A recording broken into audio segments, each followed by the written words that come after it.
irmãos mais uma vez reunidos para o culto do Evangelho no lar. Muito obrigado por me receberem no recesso dos seus lares para a reflexão do Evangelho, para a prece, para a fluidificação das águas. Convide os teus familiares, traga um recipiente com água, para que ao final seja fluidificada, magnetizada pelos espíritos bondosos que virão em nosso amparo, em nosso auxílio. Enquanto nos preparamos para a prece, vamos ler uma pequena página do pequeno grande livro Minutos de Sabedoria. É a lição 109. A morte não existe. O que se dá é apenas uma transformação em nossa maneira de ser. Não espere que, depois desta, exista outra vida. Não. A vida é a mesma. A vida eterna já está sendo vivida por todos nós. Depois da morte, continuamos a ser aquilo que já somos. Portanto, procure ser agora, antes da morte, aquilo que você deseja continuar a ser depois da morte, porque a morte não existe. Professor Carlos Torres Pastorino. Verdadeiramente não precisamos temer a morte, porque ela não existe. É ridículo temermos alguma coisa que não existe. Mas você pode argumentar, como que vai saber? Porque nós somos espíritas cristãos e temos o testemunho de Jesus que venceu a morte. E temos também a palavra das almas que regressaram do túmulo, nossos parentes, nossos ancestrais, que vêm nos testemunhar que continuam a ser, lá no mundo espiritual, aquilo que eram quando estavam aqui, no mundo material. Portanto, o espírita, o cristão, não teme a morte, a aceita como uma transformação tão somente. E é necessário que ela venha, porque a nossa vestimenta física envelhece, adoece, se desgasta. E é necessário que aquilo que é físico se transforme para que o espiritual resplandeça. Oremos então, fechando suavemente os olhos. Lembremos Jesus e peçamos que Ele venha até a nossa casa. Vem, Senhor, participar desse nosso culto do Evangelho, trazer as tuas bênçãos, para que haja paz entre nós, alegria de viver e proveito em nossa presente reencarnação. Abençoa o nosso desejo de luz, que assim seja, graças a Deus. A lição da noite está no Evangelho segundo o Espiritismo, capítulo 5. Bem-aventurados os aflitos. Lá no finalzinho desse capítulo, no item 28, Kardec faz uma pergunta.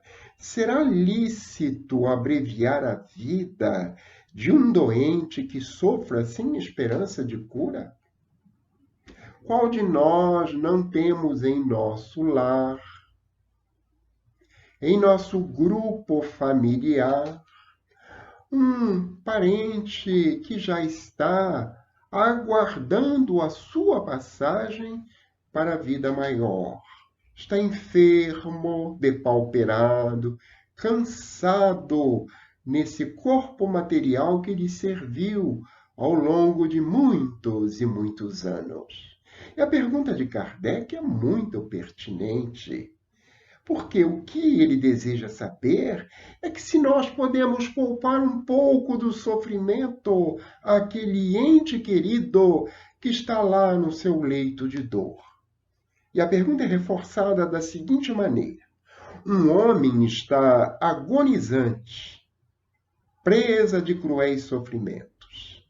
Sabe-se que seu estado é desesperador. Será lícito pouparem-se-lhes alguns instantes de angústias, apressando-lhe o fim? O que Kardec deseja saber é se nós podemos empregar a eutanásia. Eutanásia, como vocês recordam, é a morte suave, poupando ao enfermo um tempo de sofrimento que nós não podemos avaliar. Quando nós temos o ente querido preso de cruéis sofrimentos, será que essa pergunta, essa hipótese, passa pelas nossas mentes?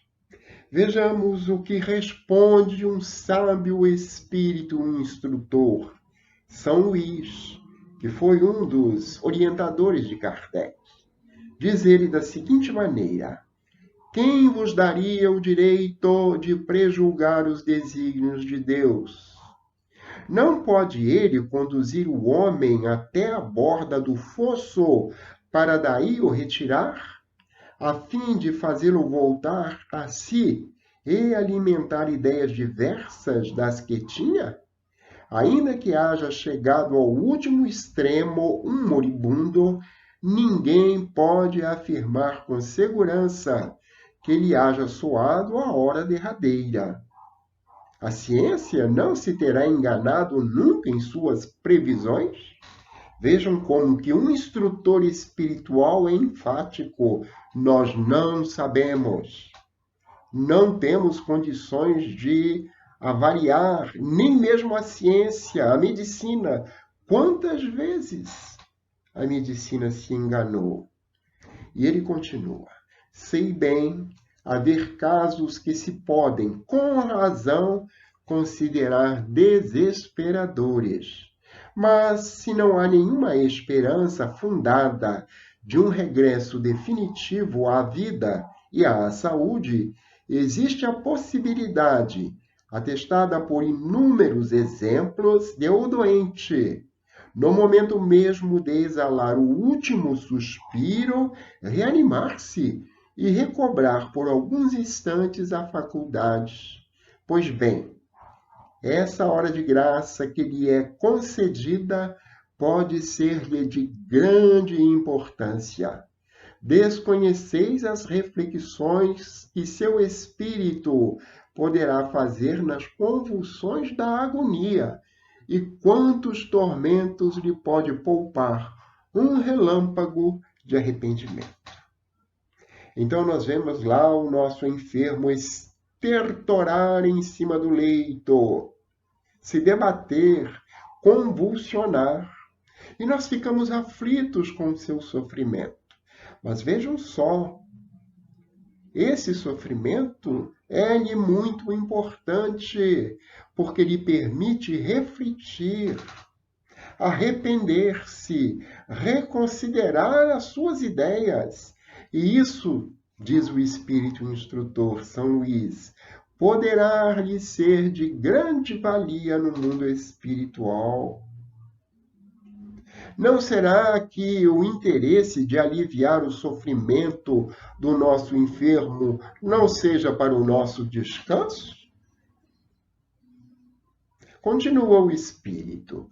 O materialista que apenas vê o corpo e em nenhuma conta tem a alma é inapto a compreender essas coisas. O espírita, porém, que já sabe o que se passa no além-túmulo, conhece o valor de um último pensamento.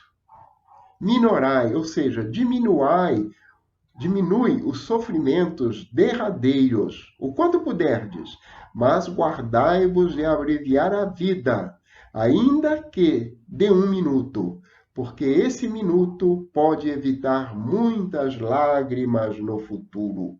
Assina São Luís, mensagem recebida em Paris em 1860. Então, que sejamos vigilantes com os nossos enfermos. Vamos dar-lhes o conforto possível, mas somente Deus pode retirar a vida.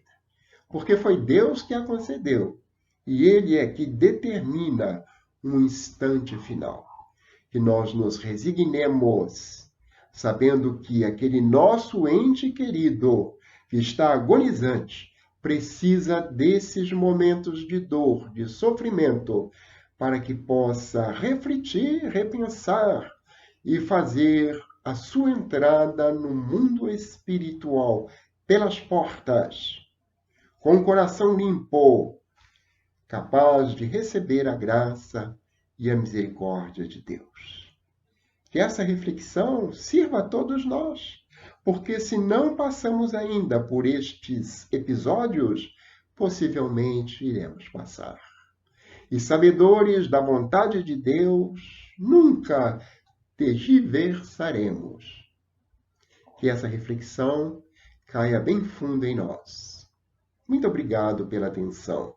Vamos agradecer agora a Jesus a bênção do seu Evangelho e a sua presença em nossos lares, pedindo que os bons espíritos magnetizem as águas, que se transformem nos remédios que necessitamos. Fechando os olhos, Senhor Jesus, muito obrigado pelas tuas palavras de luz que nos libertam das trevas interiores, trazendo para nós a compreensão dos valores espirituais que norteiam a nossa caminhada aqui na Terra.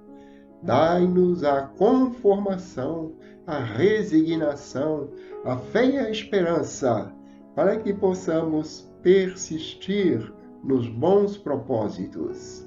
Agradecemos a vossa bênção e a presença dos bons espíritos entre nós. Fica conosco, Senhor, hoje, agora e sempre. Que assim seja. Graças a Deus.